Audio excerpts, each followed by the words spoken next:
innovation, research, medical cases, formulations, mechanisms.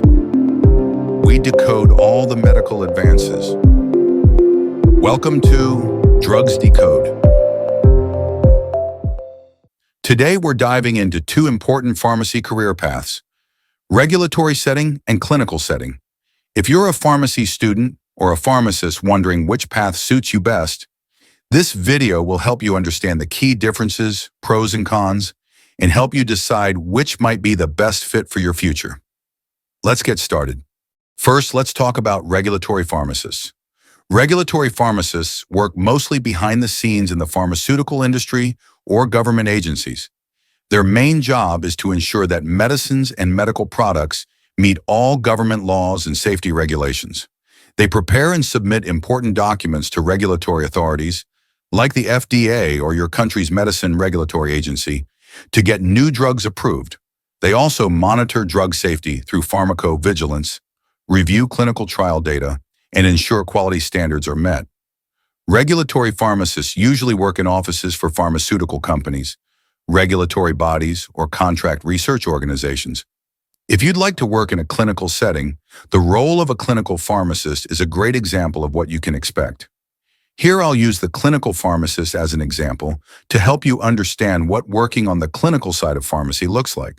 Clinical pharmacists work directly with patients, doctors, and nurses, mostly in hospitals, clinics, or community pharmacies. They review prescriptions to make sure the medicines are safe and effective for the patient. They monitor drug therapies, adjust doses when needed, and counsel patients on how to use their medications properly. Clinical pharmacists often participate in clinical rounds with healthcare teams to help improve patient outcomes. This role requires strong clinical knowledge and excellent communication skills. Let's see some video clips showing pharmacists' roles. Okay, the dosage seems correct for this patient's weight and condition. I'll just cross-reference it with their current medication list to be sure. Doctor, Okay. I noticed a potential interaction with the new medication prescribed for Mrs. Davis. Oh, what's the issue? Mr. Smith, the doctor has prescribed a new medication for your blood pressure. I've reviewed your chart and it seems appropriate. Do you have any questions? No, not right now, thank you. What kind of skills do these roles need? For regulatory pharmacists, attention to detail is key. You need to be very familiar with laws and regulations like GMP, GCP, and ICH guidelines. Documentation skills and the ability to communicate with authorities are also essential. For clinical pharmacists, strong clinical knowledge is a must.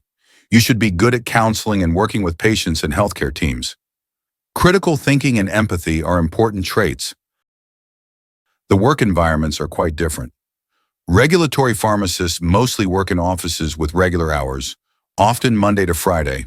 There's little to no patient interaction, and the work focuses on paperwork, data review, and compliance. Clinical pharmacists have a more dynamic environment. You work directly with patients and other healthcare professionals. The shifts can be long or irregular, especially in hospitals, and the job can sometimes be emotionally demanding. Let's quickly look at the positive and negative aspects. Regulatory pharmacists are involved in drug development and safety. They have usually stable work hours and less stressful in terms of patient outcomes. But they have less direct patient impact, lots of paperwork, and they need to keep up with changing regulations constantly. Clinical pharmacists directly improve patient health. They have rewarding interactions and opportunities to specialize in areas like oncology or cardiology. But work can be stressful, emotionally demanding, and requires dealing with emergencies or irregular shifts. So which is best for you? If you enjoy direct patient care, working in a clinical environment, and being part of a healthcare team, then clinical pharmacy might be your ideal path. But if you prefer research, regulations, and working behind the scenes to ensure drug safety and compliance, then regulatory pharmacy could be a better fit. Both roles are vital to healthcare and have their own rewards and challenges. Take some time to reflect on your interests, skills, and what kind of work environment you want. If you found this video helpful, please like, share, and subscribe to Drugs Decode for more pharmacy career insights and education. And comment below, which path interests you more? Regulatory or clinical, I'd love to hear from you. Thanks for watching, and I'll see you in the next video.